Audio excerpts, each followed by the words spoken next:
بسم الله الرحمن الرحيم. عن أبي هريرة رضي الله تعالى عنه قال قال رسول الله صلى الله تعالى عليه وسلم: كل مولود يولد على الفطرة فأبواه يهودانه أو ينصرانه أو يمجسانه.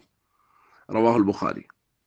نبی کریم صلی اللہ علیہ وسلم نے ارشاد فرمایا، ہر بچے کی پیدائش فطرت پر ہوتی ہے، پھر اس کے ماں باپ اسے یہودی یا نصرانی یا مجوسی بنا دیتے ہیں۔ دوستو، اس حدیث سے ہمیں یہ بات سمجھ میں آ رہی ہے کہ ہر بچہ فطرت اسلام پہ پیدا ہوتا ہے، پھر اس کے ماں باپ اگر یہودی ہیں تو وہ یہودیت والا ماحول دیتے ہیں، بچہ یہودی بن جاتا ہے۔ نصرانی ہے، وہ نصرانیت والا ماحول دیتے ہیں، بچہ نصرانی بن جاتا ہے۔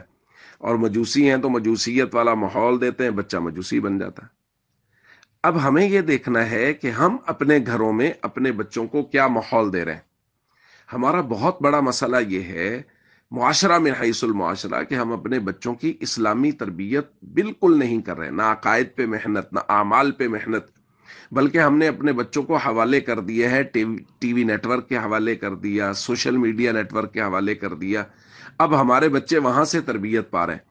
جب بچے وہاں سے تربیت پائیں گے تو بھائی وہاں تو خالص لادینیت کی محنت ہو رہی ہے، یہودیت عیسائیت سے تو بہت اوپر کی بات ہو گئی، لادینیت کی محنت ہو رہی ہے، اور ہمارے بچے اسی محنت میں پروان چڑھ رہے ہیں، اور ہم نے خود ان کو ان کے سپرد کر دیا ہوا ہے۔ ہمارے بچوں کی تربیت ہماری بجائے وہ سوشل میڈیا نیٹ ورک کر رہے ہیں، وہ سائٹس کر رہی ہیں، اور وہ ٹی وی نیٹ ورک کر رہے ہیں۔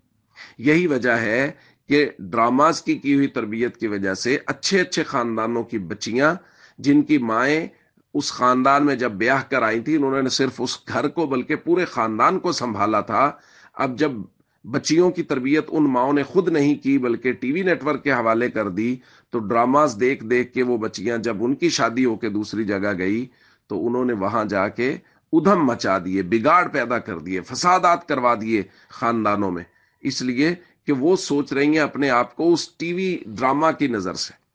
اس لیے بھائی اپنے بچوں کی تربیت خود کریں، ان کو عقائد سکھائیں، ان کو اعمال سکھائیں، ان کو احکام سکھائیں، تاکہ ہماری آنے والی نسل وہ اسلام پر کھڑی رہے۔ خدا نخواستہ ہمارے ٹی وی ڈراماز کی وجہ سے، ہمارے سوشل میڈیا نیٹ ورک کی وجہ سے ہمارے بچے اگر اسی کے حوالے رہے تو ہمارے بچے اسلام سے بیگانہ نہ ہو جائیں۔ السلام علیکم ورحمۃ اللہ وبرکاتہ۔